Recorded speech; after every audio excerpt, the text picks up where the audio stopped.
আজ আমরা বানাবো একদম নরম ফুলকো লুচি। প্রথমে একটি বড় পাত্রে 2 কাপ ময়দা, আধা চা চামচ লবণ এবং 2 টেবিল চামচ সাদা তেল বা ঘি দিয়ে ভালোভাবে মিশিয়ে নিন। এবার অল্প অল্প করে কুসুম গরম জল দিয়ে একটি শক্ত কিন্তু মসৃণ ডো তৈরি করুন। ডো তৈরি হয়ে গেলে ঢেকে 20 মিনিট রেখে দিন। এরপর ছোট ছোট লেচি কেটে গোল করে বেলে নিন। কড়াইতে তেল ভালোভাবে গরম করে একে একে লুচিগুলো ভেজে নিন। হালকা চাপ দিলে লুচি সুন্দরভাবে ফুলে উঠবে। ব্যাস, তৈরি হয়ে গেল গরম গরম ফুলকো লুচি।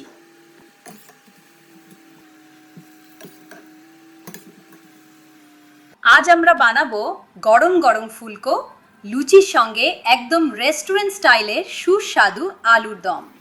এই রেসিপিটি খুবই সহজ আর বাড়িতে থাকা সাধারণ উপকরণ দিয়েই তৈরি করা যায়। তাহলে চলুন একদম শুরু থেকে দেখে নেওয়া যাক।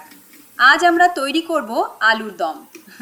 চলো আলুগুলো খোসাটা ছাড়িয়ে নিই, তারপর ধুয়ে আলুগুলো কেটে নিই।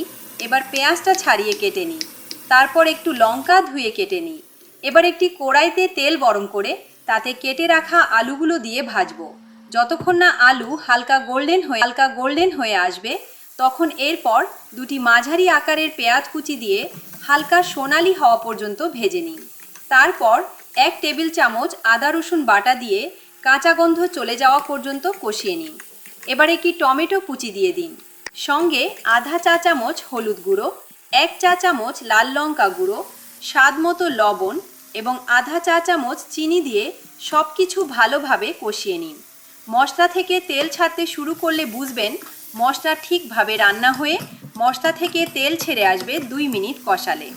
এবার 1.5 কাপ গরম জল দিয়ে ঢেকে 8 থেকে 10 মিনিট ফুটতে দিন। সবশেষে আধা চা চামচ কসুরি মেথি ছড়িয়ে নামিয়ে নিন। এতে আলুর ভেতর পর্যন্ত মশলার স্বাদ চলে যাবে এবং ঝোলটাও সুন্দর ঘন হয়ে আসবে। সবশেষে আধা চা চামচ গরম মশলা গুঁড়ো ছড়িয়ে দিন।